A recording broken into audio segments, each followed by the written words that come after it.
often have you felt restricted to spiritual practices that often seem outdated and of little relevance in today's world?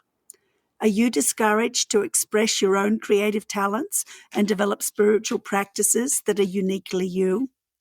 The Liturgical Rebels podcast is for people like you who want to reimagine and reconstruct their faith and spiritual practices. It's for those who want to reshape belief and journey closer to God's wholeness with peace, justice, and flourishing, not just for themselves, but for the earth and all its inhabitants.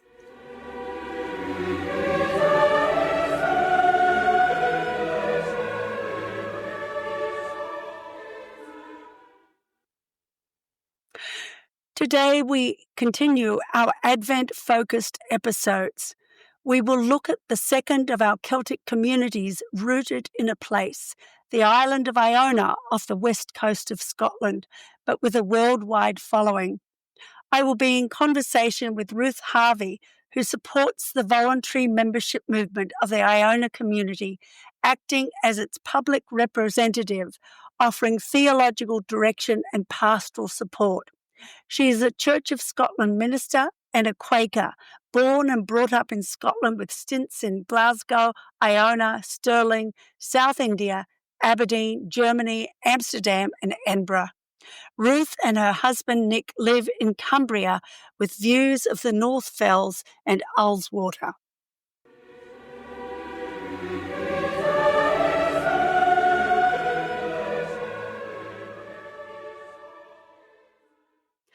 Ruth, it's an absolute delight to be able to chat with you on Liturgical Rebels today.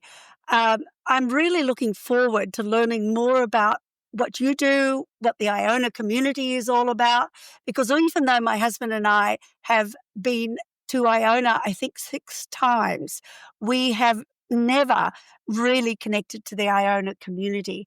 So welcome. Thank you so much. I'm glad to be here. Before we get in, you're welcome. And let's get a little bit into your personal background before we get into talking about the Iona community. Tell us a little bit about your life and your journey and what drew you to the Iona community. Well, thank you so much for inviting me, Christine. It's good to be here with Liturgical Rebels. So I live and have lived for the last 30 years in the northwest of England. So although my accent might sound Scottish, I've actually lived in England for the bulk of my adult life. And I've worked from here for various charities across the UK, mostly faith-based charities, latterly working in mediation, in faith-based mediation.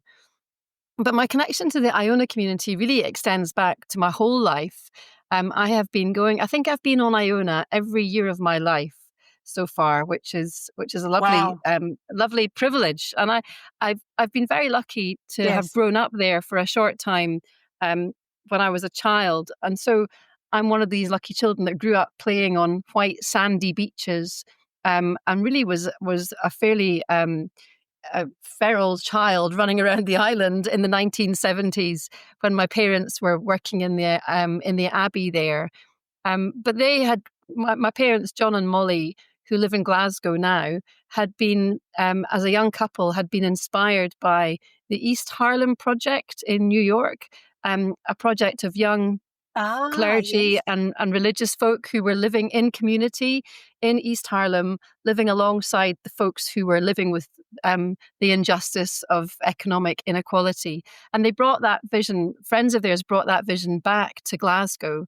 And Mum and Dad began their married life in the Gorbals in Glasgow at the time in the 1960s, a notorious place of poverty and massive inequality, but huge sense of community.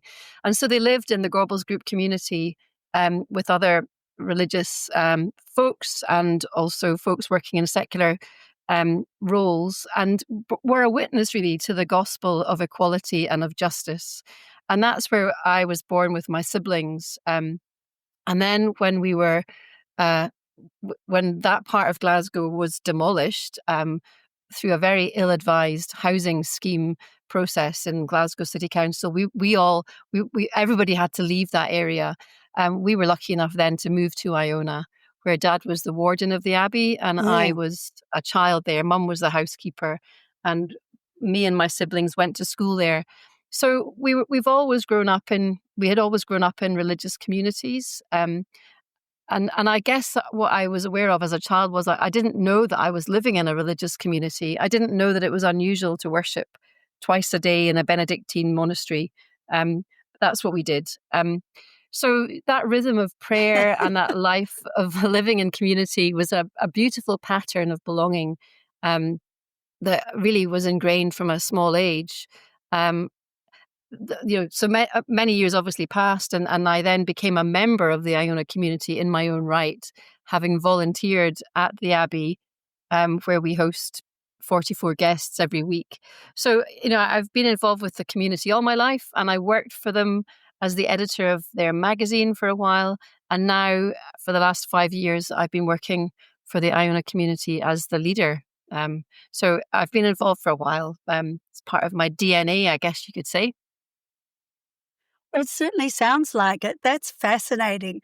I can imagine that growing up on the island of Iona must have been a very unique experience that, as you say, you don't realize how unusual these things are until you go somewhere else and you realize that everybody else doesn't have this kind of wonderful, unique experience. So, That's part of right, yeah. what you say in your bio is that you're both a Quaker and a Church of Scotland minister.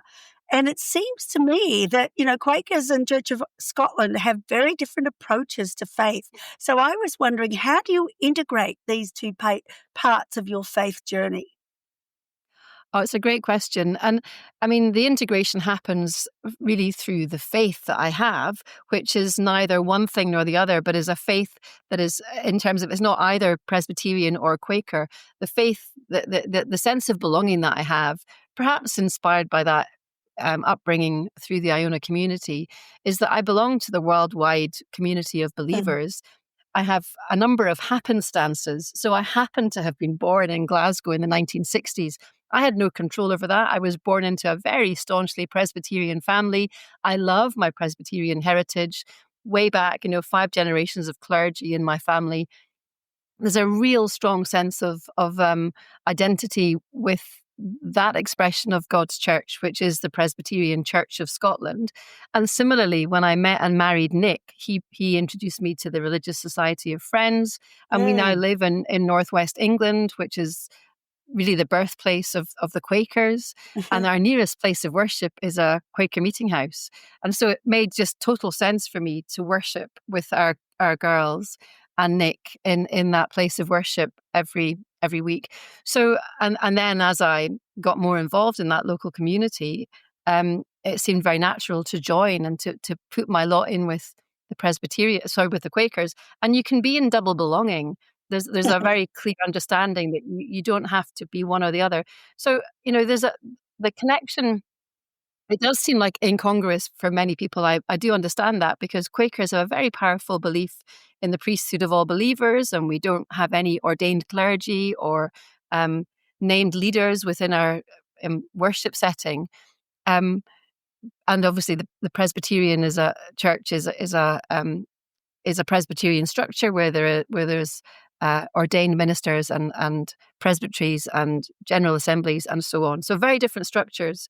But I guess that's never been an issue for me. And I think one thing that I found very, very helpful was the notion within the Society of Friends or the Quakers that far from not believing in the sacraments, because we don't celebrate communion or we have a different approach to baptism and to weddings. But far from not celebrating sacraments, Quakers believe in the sacramentality of all of life.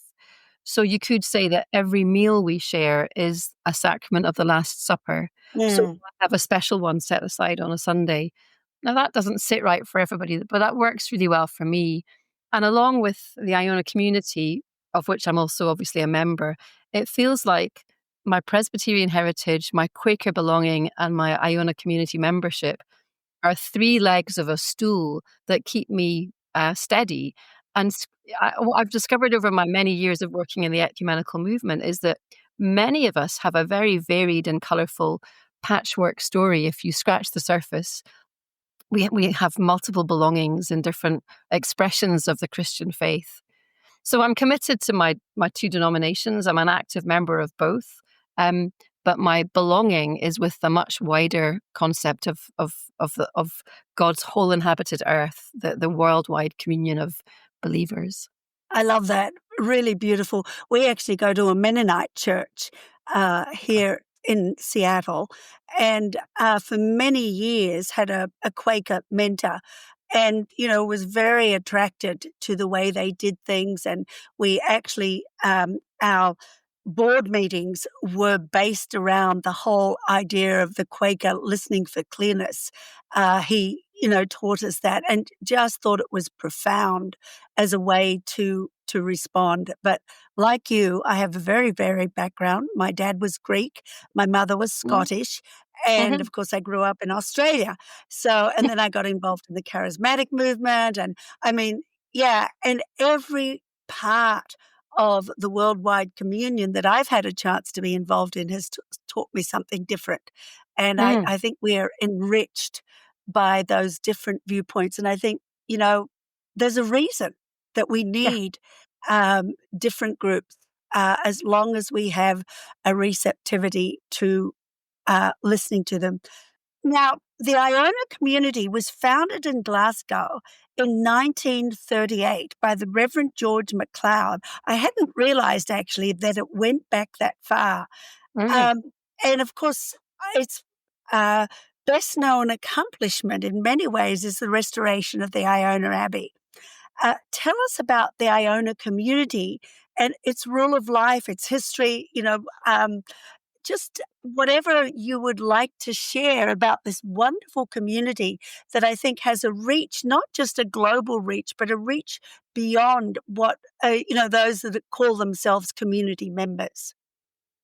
Absolutely, yeah. So, yeah, you're right. 1938 is a long time ago, and that was just pre-World War II. So, um, the initiative was launched in 1938 from Govan in Glasgow, actually not far from Gorbals, where I was born. But things paused then for the Second World War. But it's really important to us that we recognise that our story began in Glasgow, in the grimy streets of really fairly impoverished Glasgow, just before war, at a time of economic chaos. Really, the economic crash globally had taken bite, and mass unemployment in that part of Glasgow was rife. That's the part of Glasgow right on the banks of the River Clyde, where the great industries of shipbuilding had really taken off in the previous decades. And at this point, just during and after the Second World War, unemployment just rocketed. And George MacLeod was the minister of the local parish church there in Govan Old Parish Church. He had been an officer in the First World War and had become a pacifist as a result of that experience. And when he was then ministering in Govan in Glasgow, he was amongst folks for whom the church seemed utterly irrelevant. There was the beginning of the erosion of that traditional practice where you simply went to church because that's what your forebears did. People began to say, why should I bother? I'm living in this extreme poverty. My children have not enough food. The clothes on our backs, the shoes on our feet are worn out. This is before the National Health Service in this country. And he had a real calling to serve the poorest of the poor. At the same time, he knew that the ruins of the Benedictine monastery on Iona were an iconic draw for many. The sanctuary of Iona Abbey Church had been rebuilt in 1910 by the Duke of Argyll. And for those of your listeners who don't know, Iona is an island off an island off an island. So if you look at a map of Britain and you look north and west, there's a large island called Mull on the west coast of Scotland. And if you look at the very end of Mull, the very far west of Mull, if you've got a magnifying glass, you'll see a tiny island called Iona. And it's there that St. Columba landed in 563, banished from Ireland for his involvement in a war that had gone wrong and the slaughtering of many people. Banished to Ireland, he got to Iona, and from a hillside over on the west coast of the island, he looked over the seas and could not see Ireland, and that was the reason he stayed. He wanted to almost, the story goes, he wanted to punish himself, and so it's called the Bay with the Back to Ireland, that he had turned away from his homeland, and it was from there that he launched the Christian mission that brought Christianity in its northern Scottish, what we now call Celtic guise, to the north of Britain. And over the years, that met the southern Augustinian Christianity from the south.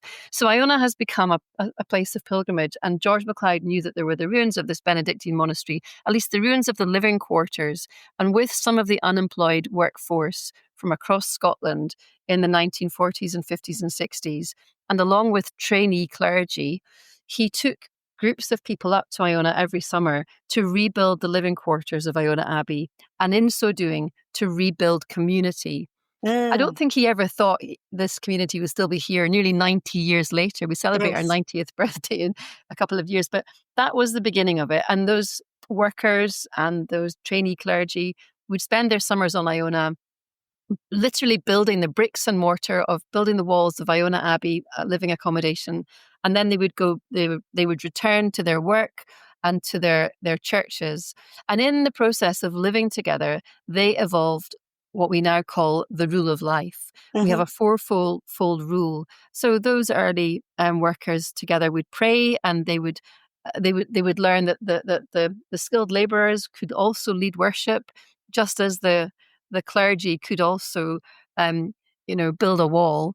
And so they exchanged skills and gifts. They led worship together. And so we have a commitment now still to daily prayer and reflection. They shared stories about how they used their time. Some of the labourers didn't believe that the clergy worked any more than on one Sunday in a week. And the clergy were able to disavow them of that. So they talked about how they used their time and their money. And so we have a rule of life still that members commit to talking honestly about how we use our time and our money and the earth's resources. We have a commitment to justice, peace, and integrity of creation. That part of our rule of life evolved in the 1960s and beyond. And that part of our rule calls us to demonstrate against the presence of nuclear weapons on the land of Scotland.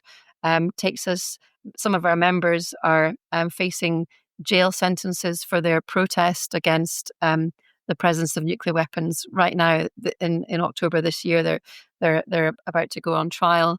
And then the last of our elements of our rule is about working to support the development of our community. So we evolved a fourfold rule, which I guess more than us keeping the rule keeps us. It keeps us to account. It keeps us steady, a bit like a plumb line. And so now there are 290 members of the Iona community scattered around the world who have made an annual commitment to that rule. And we take it very seriously, and we live that as well as we can wherever we live. So I live, like I said, in Cumbria, and I have a local group that meets monthly, and we talk and we share and we laugh and we eat food and we pray together and we talk about the rule and how we keep it, or how it keeps us. And then we have about 2,000 associate members worldwide who associate themselves with the rule but are not asked to be as accountable. Many of them are much more accountable, to be perfectly honest, much more. They take it very seriously, but they're not required to in the same way. So although we still have Iona Abbey, and you've been to the island many times, Christine, it's a beautiful Benedictine restored monastery where 44 folks can come and live with us in community. That's a very important part of our ministry still. And yet the membership is scattered worldwide. So there's maybe about 5 or 6 of our members who live with our other staff and volunteers on or near Iona. But the vast majority of our members are ordinary folk like me and you, and we meet for these monthly gatherings. We also meet, those monthly gatherings are located in time and space. So it's like a weaving. That's the thread that roots us to the earth.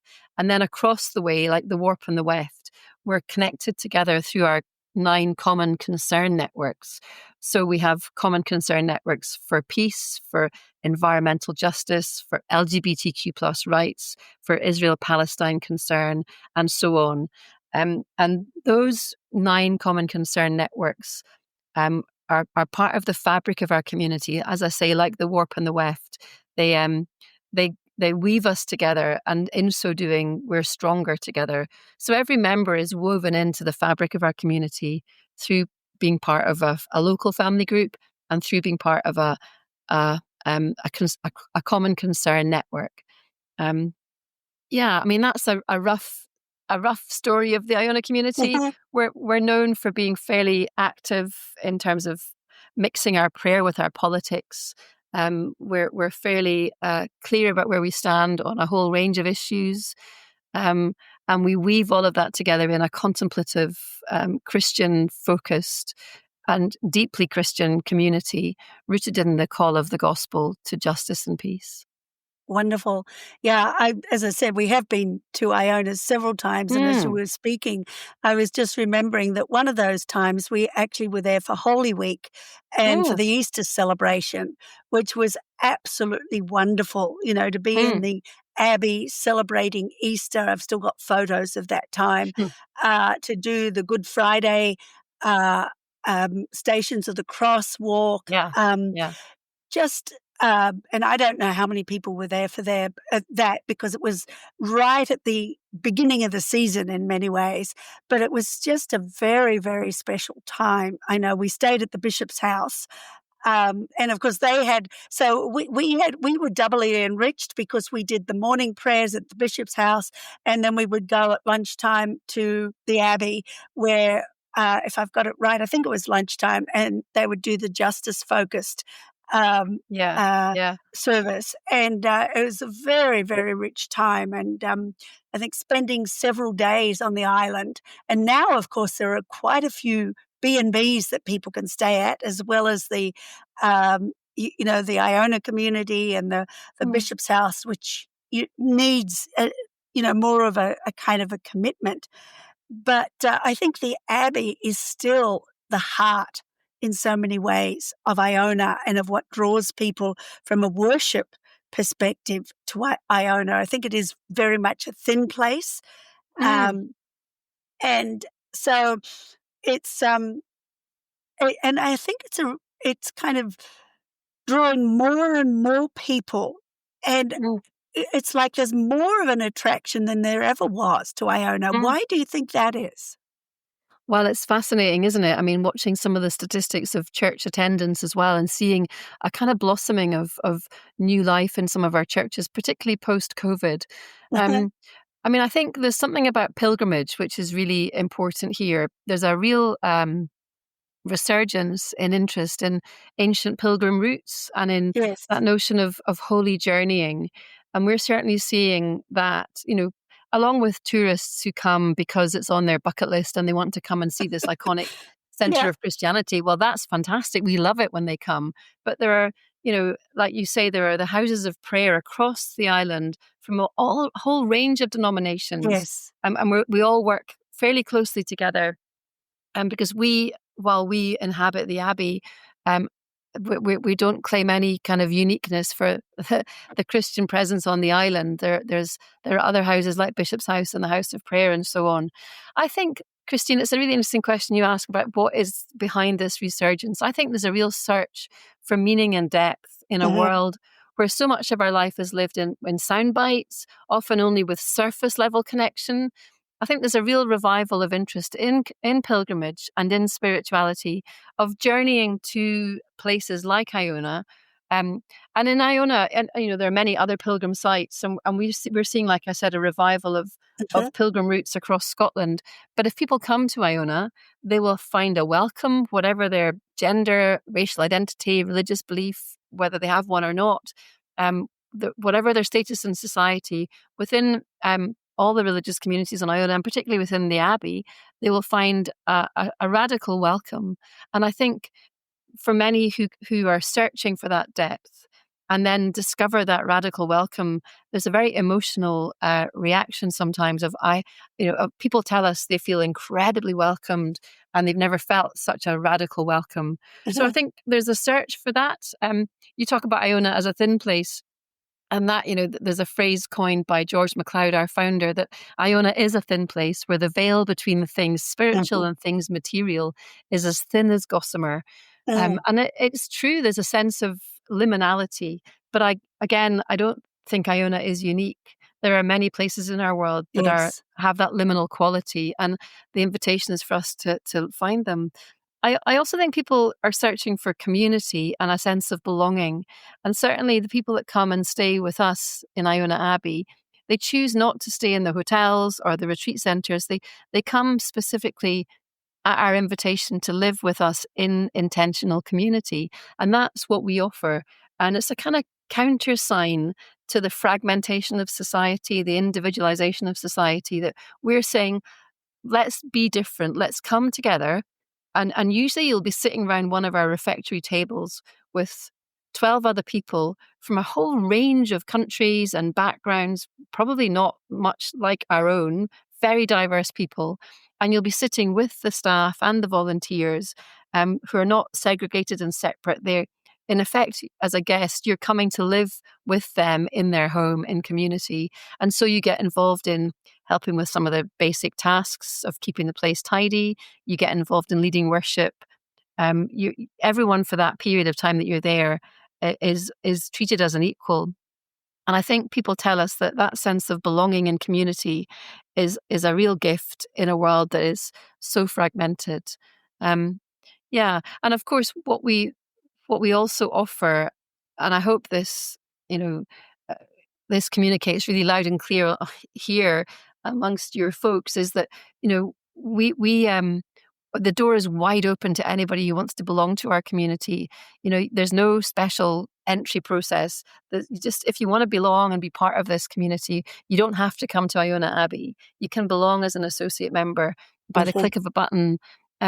Not because we want to grow our community per se, but because we're desperately keen to grow God's love and justice and peace across the globe. There are many ways of doing that. And if you find other ways of doing that, fantastic. But if you want to belong to a religious community like ours, please come. And we'd love you to come to Iona as well. And you can come now for 3 or 4 nights. Doesn't need to be 6 nights. So we'd love to welcome you at the Abbey on Iona. Wonderful. Well, and as well as the opportunity to go, you also produce a tremendous number of wonderful resources. And I know I connected to those many years ago and have used them in a variety of situations. Tell us about some of the resources that you create and how people can access those. Well, yes, we have a hugely prolific team, 2 teams actually, both with the banner of the wild goose as part of their name.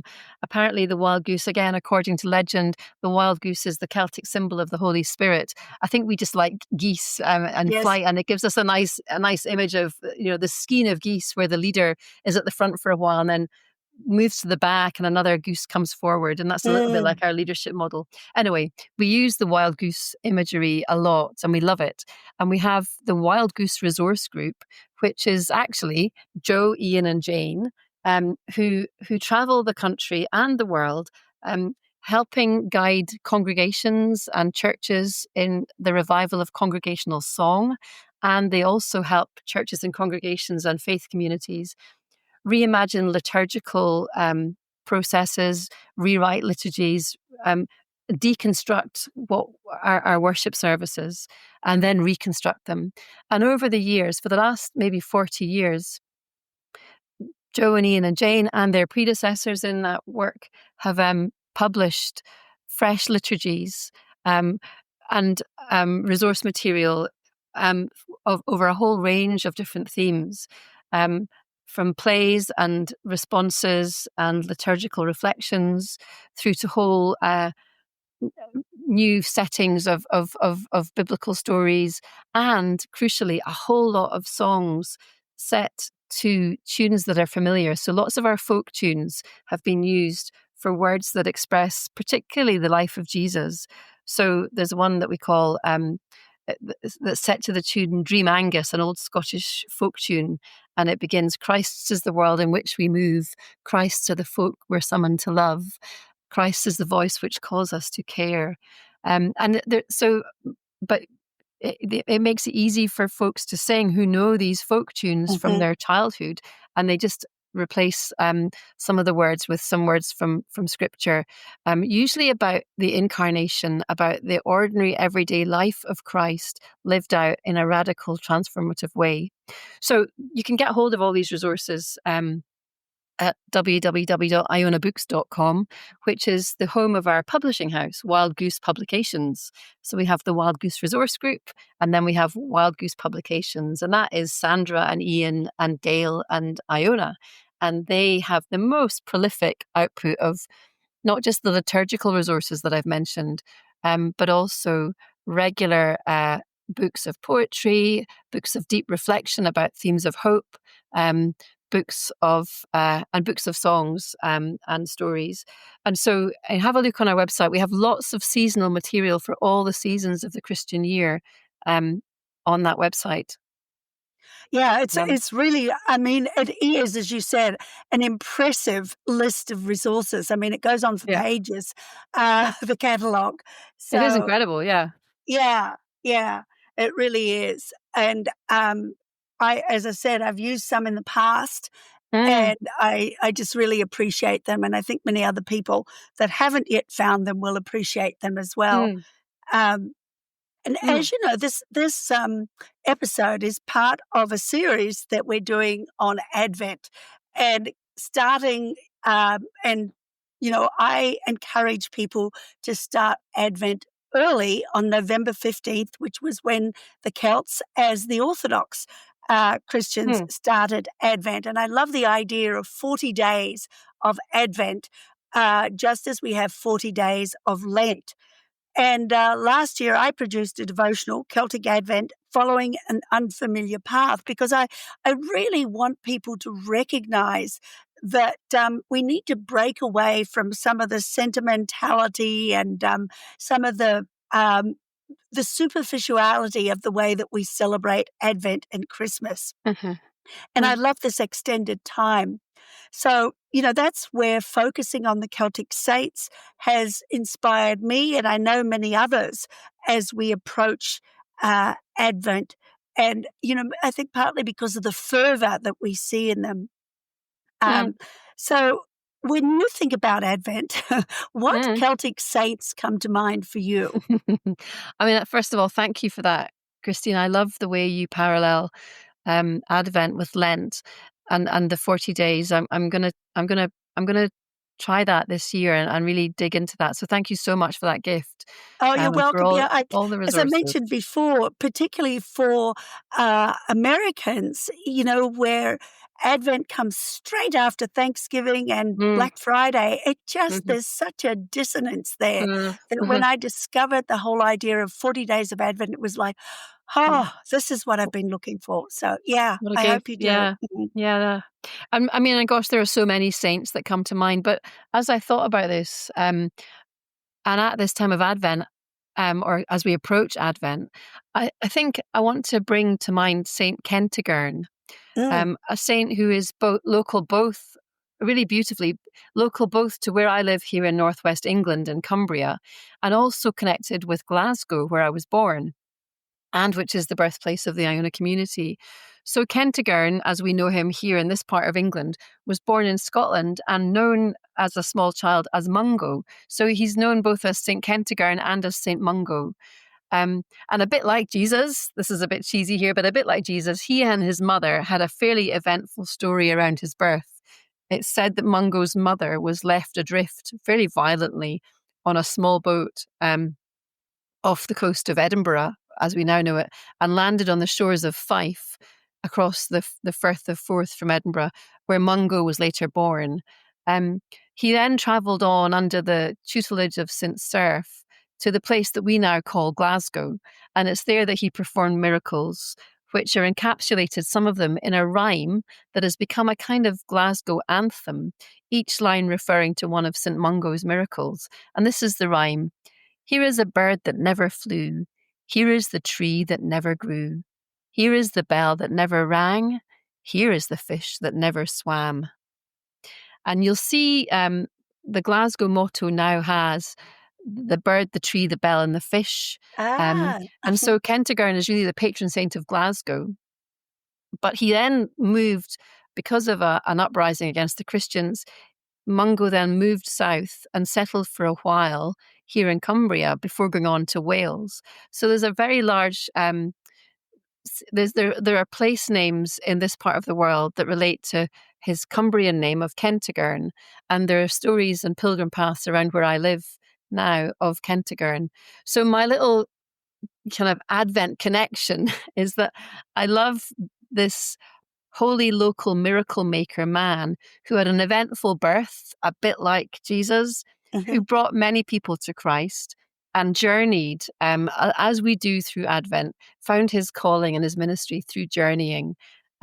So there we are. That's my little association with a Celtic saint at this as we approach this Advent period. Oh, I love that. That's beautiful.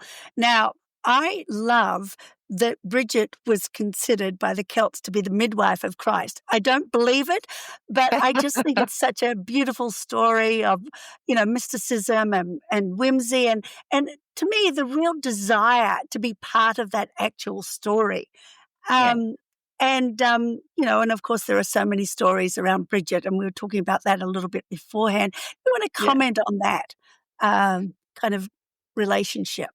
Yeah, I mean, and I didn't know about this part of Bridget's story. I know a bit about Bridget, but I didn't know that she was known as the midwife for Christ. And what a beautiful thought! What an Yes. intriguing thought! And who I guess so many of the early Christian followers were found ways to relate their Christian faith to the local population, to draw out from the pre-Christian traditions some themes and some threads that connected them and helped them tell the story of Christ. And if by relating midwifery and Christ to Bridget helps us tell the story of the gospel call to justice and peace, then that's a great story to tell. Yes. What I do know is that probably Bridget wouldn't have thought of herself in this way at all. And she wouldn't have thought of herself as a Celt. And we were talking about this a bit earlier. There was a real revival of a romantic interest in the Celts in the Victorian era. So it's hard for us now to distinguish what is genuinely Celtic, and I'm using air quotes here, and what isn't. But this question really intrigues me, Christine, because I feel very proud of the Celtic tradition within the country in which I was born, and the way that Celtic tradition has been adopted and adapted throughout the world, where many of the folks in the diaspora from Scotland and from Ireland found themselves in different parts of the world, such as where you live now and where you're from. And there's a deep connection of land and belonging that all of us share through that which we call the Celtic tradition.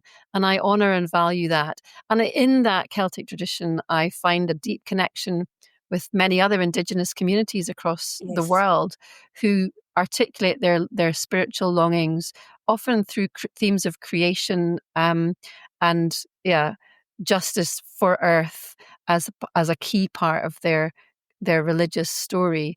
And certainly when I was travelling across these lands now called Australia and meeting Indigenous Aboriginal Christian leaders a couple of years ago, I was absolutely overwhelmed and delighted to make those connections between these early Celtic saints and the lived experience of the rooted Aboriginal Indigenous Christian leaders in that part of the world. So yeah, there's lots. Ian Bradley, one of the associate member of our community, he's a Celtic scholar, and he's written extensively about all of this and says that if we peel away some of the romantic gloss we so often have about Celtic spirituality, and if we ask, how did the monks and nuns in what we now call the early Celtic period, around about the 4th, 5th century, how did they live? He would point us to at least 3 aspects of their life. He would point us to a life of prayer, a deep rhythm of prayer, and often quite pithy, short prayers. And he would say that the way we try and articulate that in the Iona community, with a real focus on short prayers, is resonant of that early Celtic period. And then a focus on penitence and of noticing that dance between confession and forgiveness. And we have a daily rhythm of confessing our failings and receiving the forgiveness of Christ. So that penitence would be another mark of the early church. And then finally, and intriguingly, really, pilgrimage, which is where we were a little bit earlier in our conversation, that the early Celtic followers would have had a very strong sense of being on a holy journey, a pilgrimage with God. So we're really right back where you took us earlier to that notion of holy traveling or wandering. Yes. And maybe at Advent, that's another gift for us, that as we think about the journeying of Mary and Joseph to Bethlehem, and then their journey out of, after the birth of Jesus, their journey through back home to through Egypt as refugees. Maybe that holy wandering, as we notice the plight of refugees all around the world, all those who are wandering without a home. Maybe that's a good theme for us to reflect on during Advent. I agree. I think very much so. As we recognize the journeying that Jesus and his family did, I think it's very important to think about this. Excuse me. How do you celebrate Advent in the Iona community? Are there special things that you do at this time of the year? Well, for the last few years, particularly since COVID, we've gathered together some amazing people from sister communities like the Corrymeela community. So we've had regular Advent gatherings with a wonderful poet called Podrigo Tuama, Oh, who has led yes. us he's led us in Advent reflections, and we have over the last few years we've had a rhythm of Advent offerings in the 4 weeks of Advent. But because we're mostly a scattered community, um, we encourage our members to get involved locally with whatever rituals and patterns of worship there are in their local congregations, and that's what we still encourage at Advent. But yes, we have an offering of special Advent reflections that are all offered online, and there will be for this year there will be some Advent offerings again. So do look out on our website if you're interested in any of those. Wonderful. Yes, we'll definitely do that. Um, is there anything else that you would like to share with our listeners, Ruth? Well, just my thanks to you, Christine, for hosting this podcast, and I've enjoyed browsing the other episodes. So thank you for that. And I think I'd just like to wish all of you who are here in this community, this online community of yours, as we approach this Advent tide, I'd like to wish you a very blessed Advent tide. Come and visit us. Come to Iona. www.iona.org.uk. Come and stay in the Abbey. Come and volunteer with us. Join our community if that's where you feel called. And would it be okay if I ended with a short blessing from the I Iona would community? love you to do that. Yes, please. Okay, well then here's a blessing for you, Christine, and for all in this community online. God of the watching ones, the waiting ones, the slow and the suffering ones, the angels in heaven and the child in the womb, give us your benediction, your good word for our souls, that we might rest and rise in the kindness of your company. Amen. Amen. Beautiful. Thank you, Ruth. Thank you. In today's episode, I was in conversation with Ruth Harvey about her involvement in the Iona community. We explored the founding of the community and development of a rule of life which emphasized the relationship between work and worship, highlighting how skilled laborers can contribute to spiritual leadership. Ruth highlighted the community values of justice, peace, and integrity, and their view of the use of Earth's resources as a shared concern. We talked about the importance of daily prayer and the ethical use of time and resource within a community, as well as a community of justice and integrity. In the next episode, I will be in conversation with Kelly Nikondea, author of The First Advent in Palestine. Kelly is a writer, liberation theologian, and community development practitioner. She is well known for highlighting Palestinian voices and rights. This is a wonderful addition to our Advent series. I am Christine Sine, an avid gardener, liturgist, environmentalist, seeker after justice, and speaker on spiritual practices. I am the author of Celtic Advent, Following an Unfamiliar Path, and The Gift of Wonder, and 10 other books. I write regularly on Substack at Walking in Wonder with Christine Sine. If you enjoyed this episode, don't forget to hit like and subscribe to the podcast. Please also share it with your friends or join me on Substack, Instagram, or Facebook.